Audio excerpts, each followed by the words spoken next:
함께 하겠습니다. 주님 안에 있는 참나는 능력, 사랑, 지혜, 충만.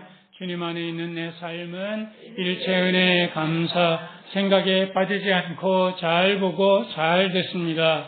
흔하겠지 사랑에 행복하게 마음 나누기로 하나님께서 기뻐하시는 제사를 드립니다. 너 공감, 나 전달, 행함 있는 능력, 수고하는 사랑, 인내하는 지혜로 일단 해봅니다. 또 해봅니다.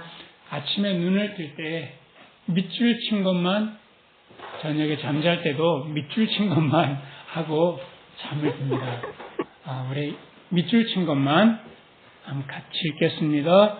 능력, 사랑, 지혜, 충만, 일체 은혜, 감사, 구나겠지 사랑에 행복하게 너 공감, 나 전달, 일단 해봅니다. 또 해봅니다. 우리 말씀을 함께 보겠습니다. 사도행전 26장 16절에서 18절까지입니다.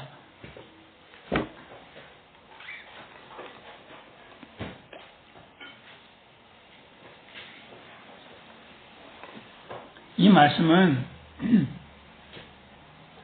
바울이 예수님을 만나서 예수님께 자신의 삶을 어떻게 살아가야 할지 그 사도로 부르심을 받는 그 장면인데, 실제로 이 말씀은 그 가이사랴 법정에서 이 말씀을 전하고 있는 중이거든요. 그러니까 바울은 죄수의 입장에서 이 말씀을 전하고 있는 중인데, 이 법정은 당대의 가장 탁월한 지성인들이 서로 자기의 온 마음을 다해서 자기 인생을 바쳐서 법정 투쟁을 하고 있는 중입니다. 저 바울은 죽여야 한다. 저 사람은 우리가 가지고 있는 율법과 전통에 맞지 않기 때문에 제거해야만 한다. 라고 당대의 가장 권력 있는 사람들이 바울을 법정에 서서 죽이려고 하고 있습니다. 근데 이것에 대해서 바울은 자기를 항변하고 변호하는 데 있어서 나는 무죄합니다 라고만 하는 것이 아니라 내가 부활한 예수를 어떻게 만났으면 나는 지금 어떤 길을 가고 있는가라고 하는 것을 말해주고 있는 중입니다.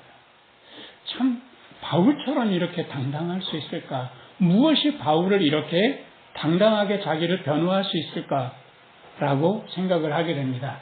우리 16절부터 18절까지 바울이 예수님께 들은 말씀을 법정에서 대신 말해주고 있습니다. 같이 읽습니다.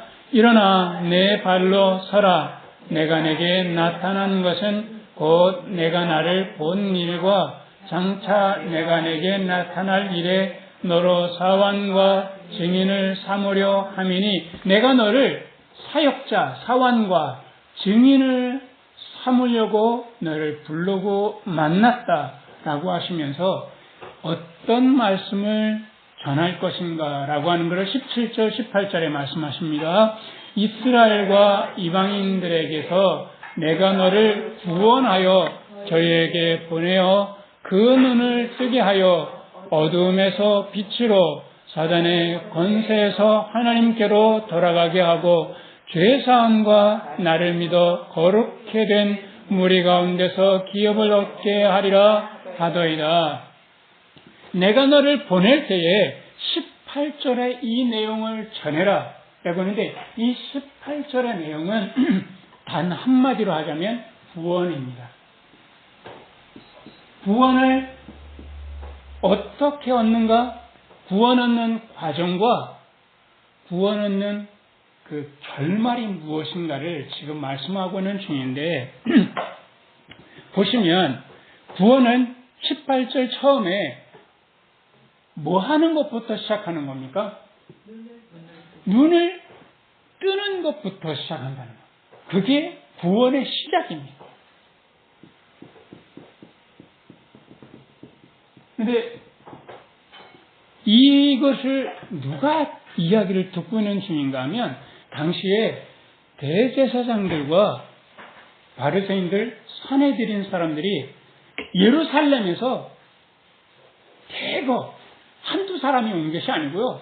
대거 가이사랴까지 100km 정도 떨어진 가이사랴까지 와서 바울을 쓰러뜨리려고 하는, 바울을 죽이려고 하는 이 장면 속에 바울은 구원이라고 하는 것은 먼저 눈을 뜨는 것입니다. 라고 하는 걸 말해주고 있는데, 이거를 듣는 사람들은, 아니, 그럼 우리가 눈을 떴지, 그러면 우리가 그러면 구원받은 사람이지, 우리가 왜 구원받지 못한 사람이겠어? 라고 하는데, 바울은 그것에서 반대급부를 말하는 거죠. 너희들은 뭐 하지 못한 사람이다? 눈을 뜨지 못한 사람이다. 라고 하는 거예요. 이 사람들은 당대의 최고 가는 권력자이면서 당시에 이 종교적인 권력을 갖고 있는 사람들인데, 이 성직자들이 설마 영적인 눈을 뜨지 못했을까? 여러분들 어떻게 생각하십니까? 이 사람들이 영적인 눈이 떴을까요? 뜨지 못했을까요? 뜨지 못했으니까. 왜요? 뜨지 못했다라고 하는 것이 한표라면 왜 이 사람들은, 무엇 때문에 이 사람들이 눈을 뜨지 못하고 잠이 든 상태에 있을까요?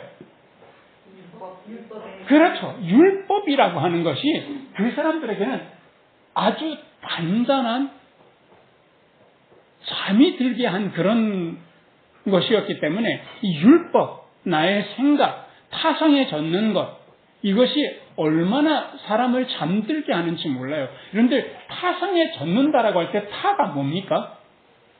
게으를 타요. 그래서 내가 나의 생각, 내가 여태까지 살아왔던 습성에서 결코 변하지 않을 거야 라고 마음을 단단히 먹은 마음, 이게 타성에 젖은 거죠. 그래서 이 사람들은 그야말로 눈 뜨지 못하고 잠든 상태인 거예요. 뭐에 젖어서요? 이 사람들이 타성에 젖어서, 율법이라고 하는 타성에 젖어서 깨어나지 못하는 거예요. 그러면서 어떤 전환을 말씀하시는가 하면, 무엇에서 무엇으로 라고 말씀을 하십니까? 어둠에서 빛으로, 또 무엇에서 무엇으로요? 사단의 권세에서 하나님께로. 사단의 권세에서 하나님께로. 그러니까 나는 빛을 발견하고 하나님을 만났는데 너희들은 어둠 속에서 사탄의 권세 속에 있다라고 하는데, 이 사람들이 그야말로 그 이야기를 듣고 얼마나 발작할 상황이에요. 근데 이 사탄은 뭐 하는 존재입니까? 이게 아주 중요한 메시지입니다. 사탄은 뭐 하는? 사탄은 어둠의 권세인데 사탄은 뭐 하는 존재입니까? 눈을 가리기도 하고요. 네. 사탄은 뭐 하는 존재입니까?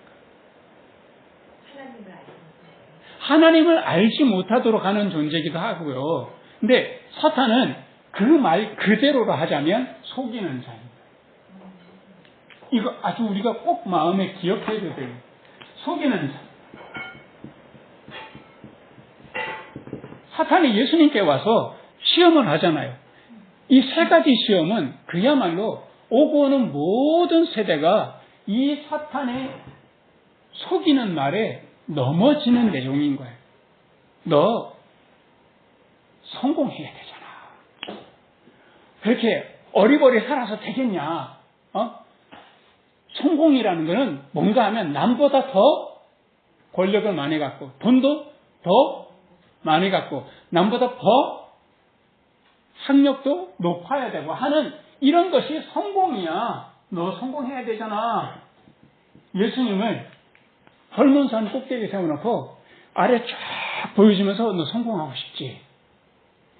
여기 한번 절해봐. 내가 이 모든 영광을 너한테 다 줄게. 너 성공해봐. 또 너 이 높은 곳에서 떨어져봐. 얼마나 사람들이 인정해 줄까. 그리고 먹고 살아야 되잖아. 목구멍이 뭐예요? 목구멍이 포도청이잖아. 너 지금 몇 살이야? 예수님 보고 너 지금 몇 살이야? 몇 살이었어요, 예수님이? 30. 막 이제 뭐 해야 돼요? 뭐 할 나이에요, 그 나이가? 한 가정을 매겨 살려야 되는 입장인 거예요. 너 한 가정을 매겨 살려야 되잖아. 너 생존해야 되는데 어떡할 거냐고. 이런 이야기를 듣다 보면 정말 뭐가 중요하다라고 자꾸 속나면 행위가 진짜로 중요하고, 그리고 뭔가 많이 쌓아놓는 것, 업적 내가 행위를 통해서 만들어 놓는 결과물이 있어야 되는구나라고 자꾸 속이는데, 이게 그럴싸합니까? 이건 확실히 속이는 거야라고 느껴집니까? 아니면 이게 진짜 그럴싸한 말입니까? 완전 그럴싸해. 여기에 안 넘어갈 수가 없어요. 그런데 하나님은 속이는 자가 아니라 하나님은 진리이셔요. 이 사단과 대비되는 것은 뭔가 하면 하나님은 진리라는 거예요. 무슨 진리인가 하면 너는 이미 주님 안에서 사랑받고 있어. 어떤 행위 이전에 행위 때문에 사랑받거나 행위 때문에 무슨 성공하거나 그런 것이 아니라 너는 이미 사랑받는 존재. 성공하기 위해서 인정받으려고 생존하려고 뭔가 행동하는 거 아니야. 이게 바로 진리. 여기에 너무 많이 넘어져. 난 이미 사랑받고 있어.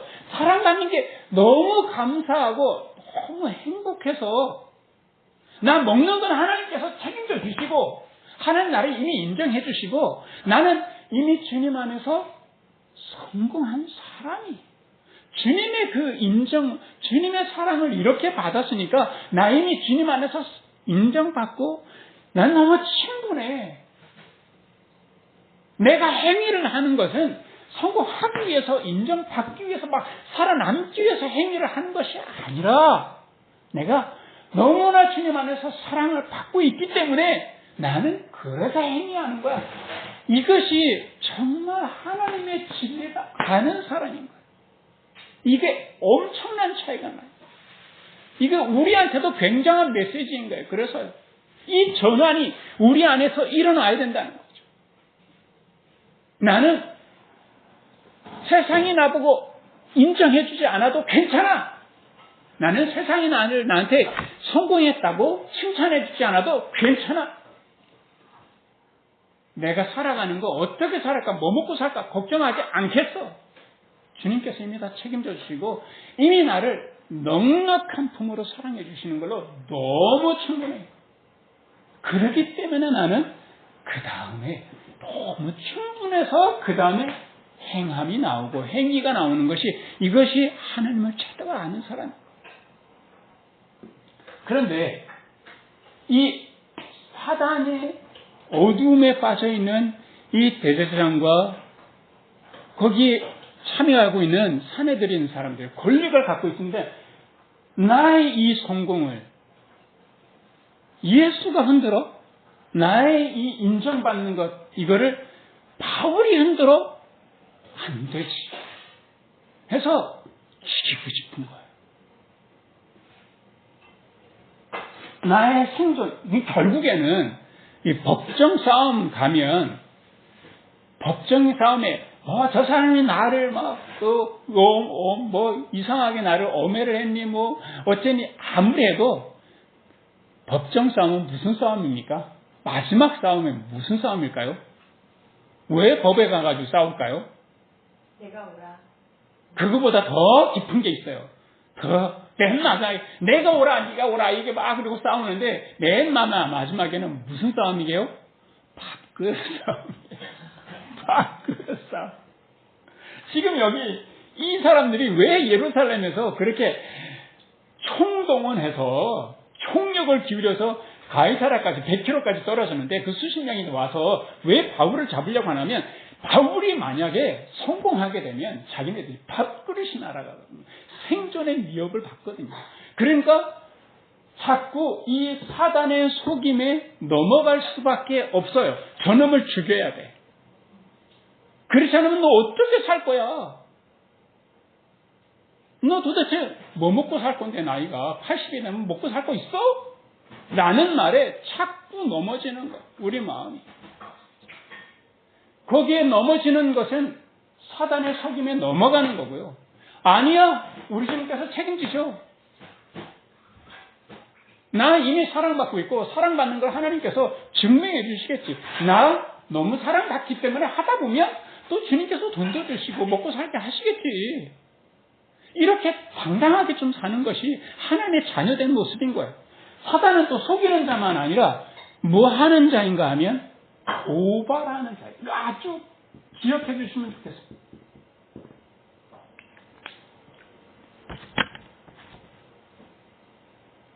너 그냥 살면 되겠냐? 너 그래가지고 먹고 살만 하겠어? 너 그래가지고 성공이 되겠냐? 이거 사실 우리도 애들 키우면서 엄청 많이 실수하는 것 중에 하나예요. 야, 너 그렇게 자빠져가지고 이렇게, 그리고 맨날 늦게 일어나가지고 너 먹고 살겠어? 굶어 죽기 딱 좋아. 이거는 누구 말이에요? 하나님의 말씀입니까?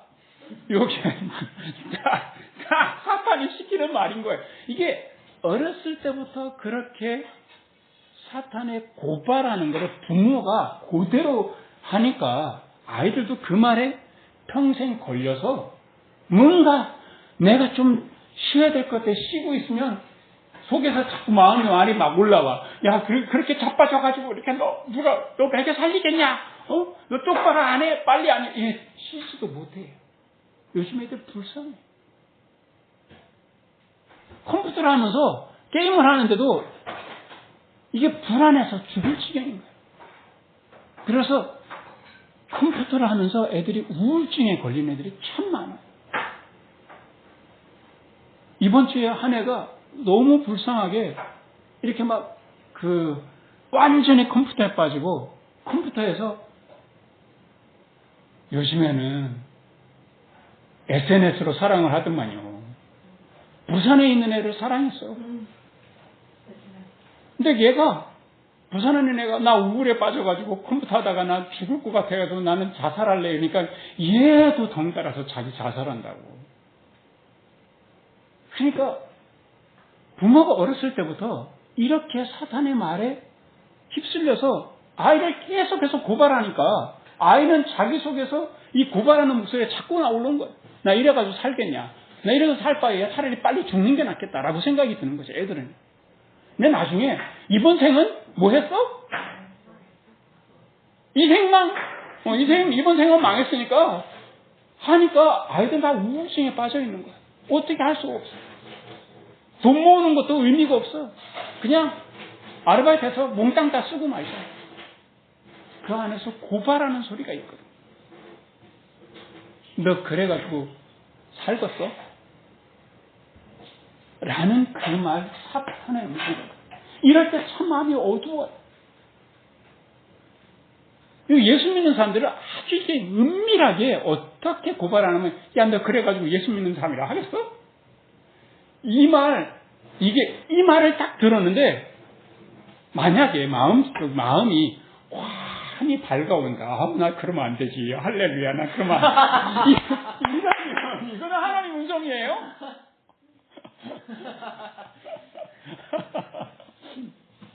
하나님은 고발하지 않고 뭐 하는가 하면 우리를 격려해 주시고. 괜찮아? 너 모자라도 괜찮아? 내가 너 사랑하고 나는 네 편이야. 네가 행위로 구원 얻는 거 아니고 무엇으로 구원을 받아요? 은혜로 받는 거야.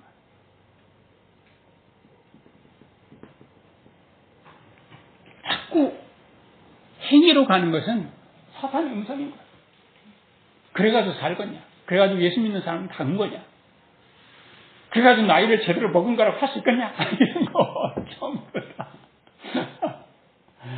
주님은 그럴 수 있지. 그래도 괜찮아. 넌 내 새끼니까. 다시 한번 힘을 내봐. 라고 주님께서 나를 변호해 주시고 내 편에 되어 주신다는 거죠. 그래서 어떤 생각을 했는데 내 마음이 환해져.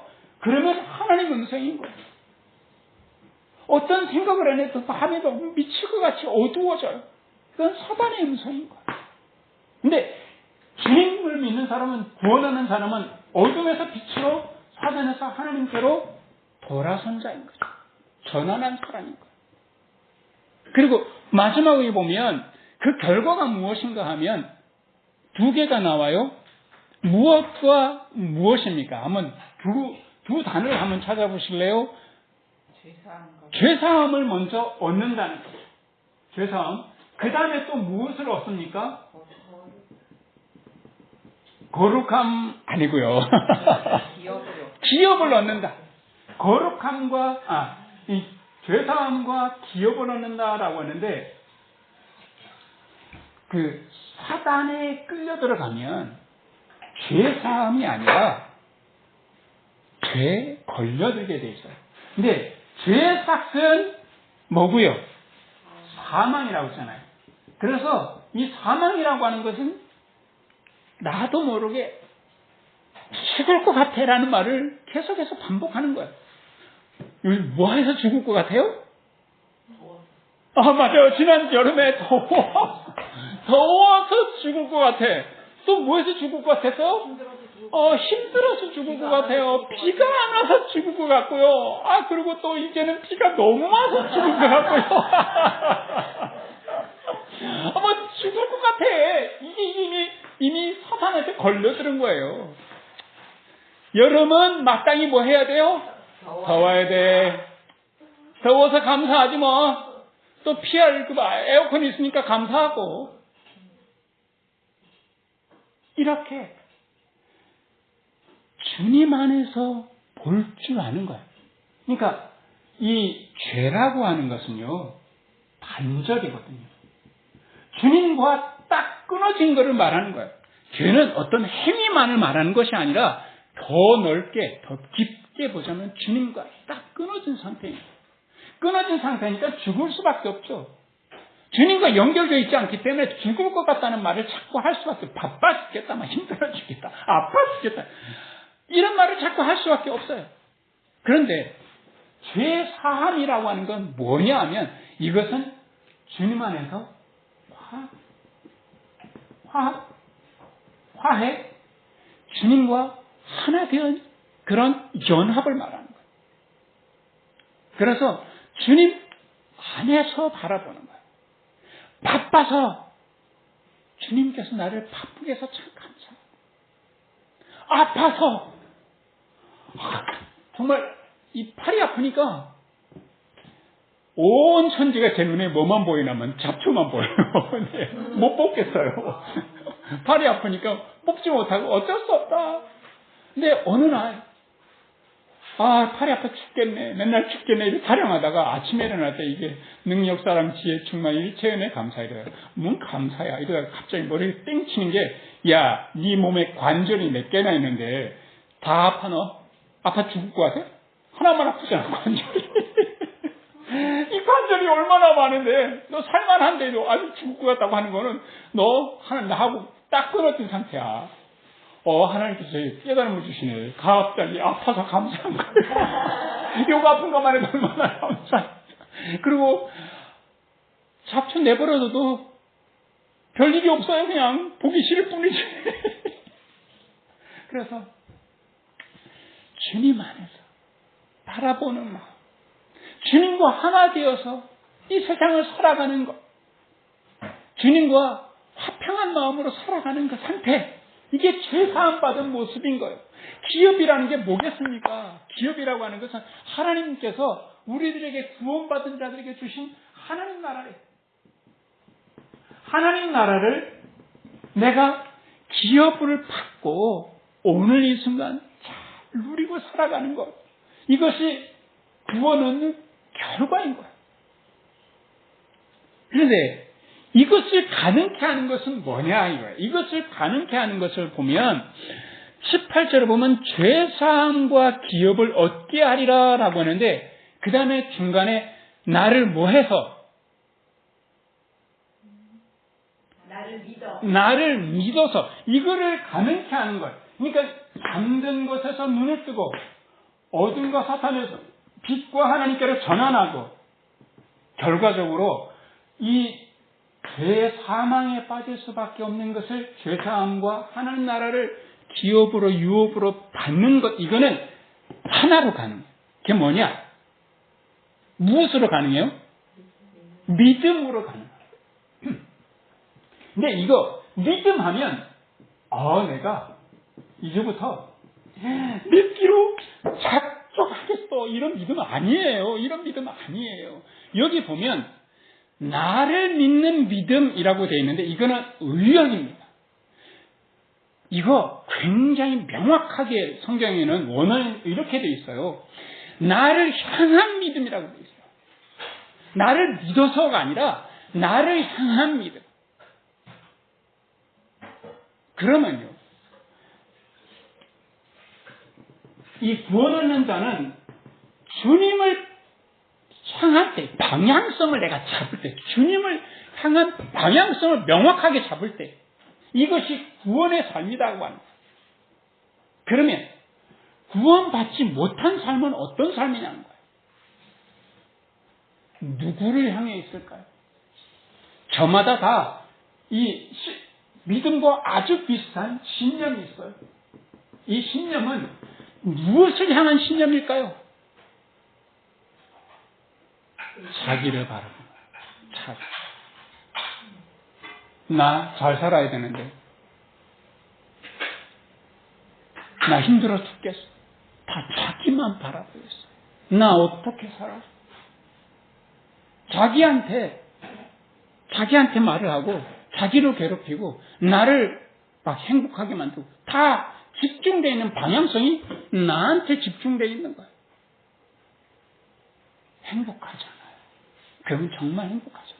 이 신념, 자기를 향한 방향성을 자기를 향할 때 이 신념들은 자기를 불행하게 해요. 그런데 나의 신념, 나의 믿음이 나에게서 주님을 향할 때 이 방향성이 제대로 잡히면 거기서 마음이 놓여나요.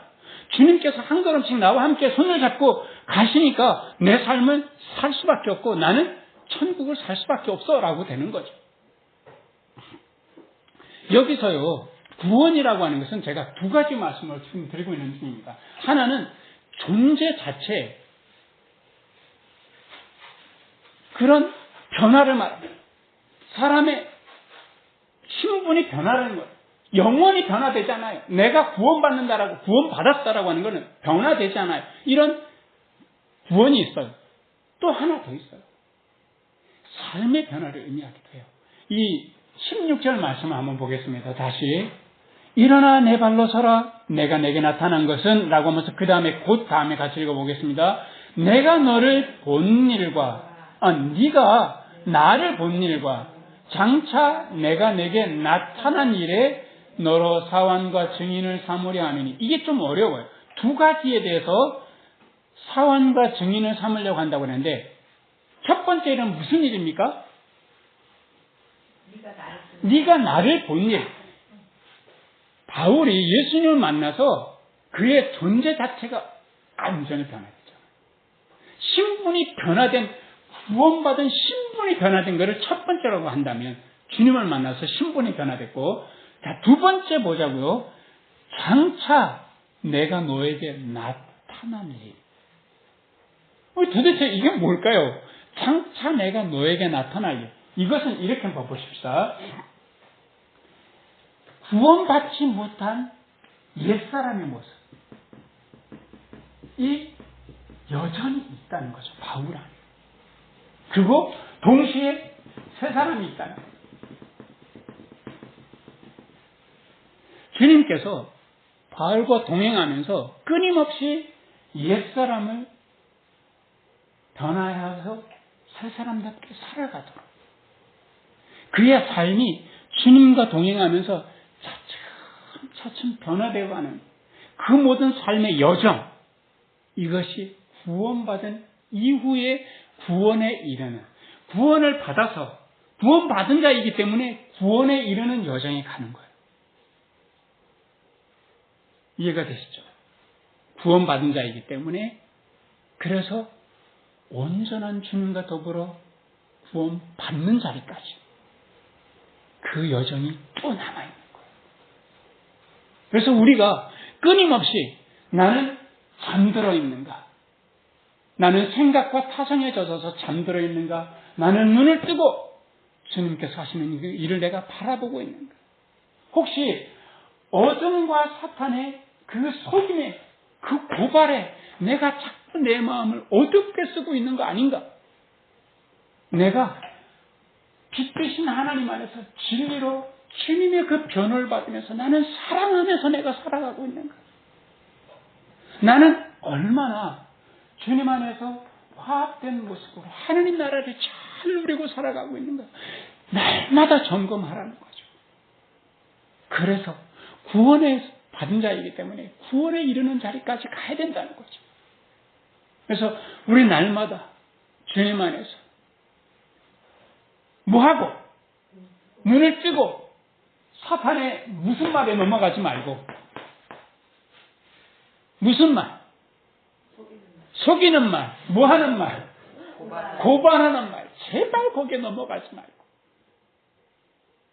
그럴싸한 말이지만 넘어가지 말고 주님의 진리 안에서 주님께서 내 편이 되어주시고 주님의 사랑 안에서 살아가시길 갖고 하고 정말 주님 앞에 이거는 끼어 있어야 되는 만 가능한 거예요. 사실은 자꾸 넘어가거든요.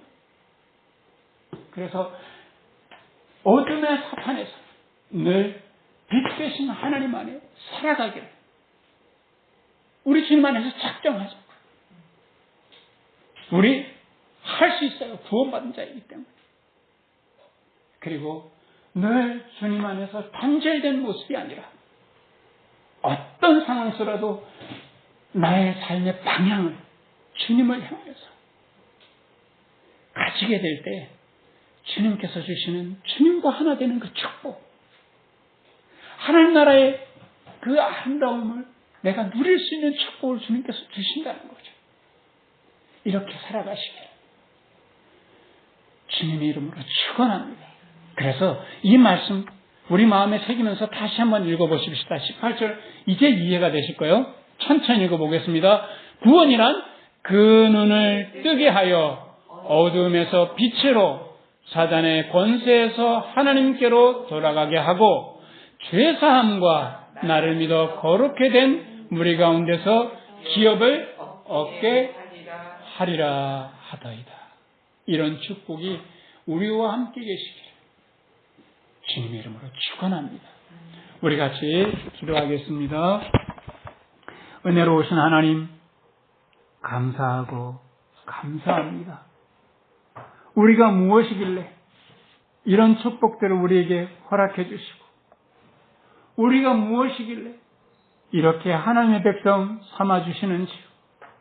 바울을 통해서 우리에게 주신 이 구원의 은혜를 하나씩 하나씩 헤아려 보는 시간 참으로 감사합니다. 우리의 닫힌 눈을 열어주시고 사탄의 속임수와 고발에 끌려다니던 우리들을 하나님의 사랑과 은혜 속에 살아갈 수 있도록 우리를 불러주셔서 감사합니다. 주님과 단절되었던 우리들을 주님의 품으로 불러주시고 화목해 하시고 화해하게 해주시고 하나님의 백성 천국인으로 삼아주시니 감사합니다. 우리 주님, 이제부터 우리가 주님과 더불어 가는 이 구원 얻은 이 길, 여전히 우리 안에는 옛사람이 있어서 생각에 빠지고 세상의 소리에 마음이 뺏기고 하나님과 관계가 끊어질 때가 많이 있습니다. 그럴 때마다 주님 우리로 하여금 주님의 사랑 안에서 깨어있게 해주시옵소서. 잠들지 않게 해주시고 잘 보고 잘 듣게 해주시고 속이는 자 고발하는 자의 음성에 끌려가지 않고 진리 안에서 잘 보고 잘 들음으로 순간순간마다 주님을 향하는 삶이 되어서 주님과 더불어 천국의 기쁨과 은혜를 누리며 살아가는 복된 삶이 될 수 있도록 주여 인도하여 주시옵소서. 예수 그리스도의 이름으로 기도합니다. 아멘. 우리 찬송가 241장 같이 부르면서 같이 준비한 금 드리도록 하겠습니다.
주님, 세상의 소리에 끌려다니면서 좌충우돌을 하며 살아온 삶을 생각할 때에 내 자신의 모습을 적나라하게 볼 때 우리는 아무것도 아닌 것을 주님 앞에 고백합니다. 이런 우리들을 구원의 자리, 천국의 자리에 초대하여 주신 것을 감사드립니다. 도무지 나의 열심과 나의 선함으로는 열 수 없는 천국의 문을 주님의 은혜와 사랑으로 열어주시고 옛사람을 새사람으로 변화되게 해주시고 주님과 단절되었던 우리들을 하나님과 화목케 하시고 천국인으로 삼아주신 이 축복들 진심으로 감사합니다. 이 은혜, 이 사랑에 감사한 마음으로 주님께 작은 예물을 드립니다. 주님 기쁘게 받아주시고 주님의 나라와 주님의 교회, 주님의 하시는 일에 귀하게 사용하여 주시기를 간구합니다. 이제는 우리 주 예수 그리스도의 은혜와 하나님 아버지의 크신 사랑과 성령님의 마음과 삶을 움직이시는 역사하시는 그 은혜가 우리를 새 사람 되게 하시는 은혜를 따라서 새 사람으로 살아가기를 소원하는 우리 교우들과 늘 함께 계시기를 간절히 축원하옵나이다. 아멘.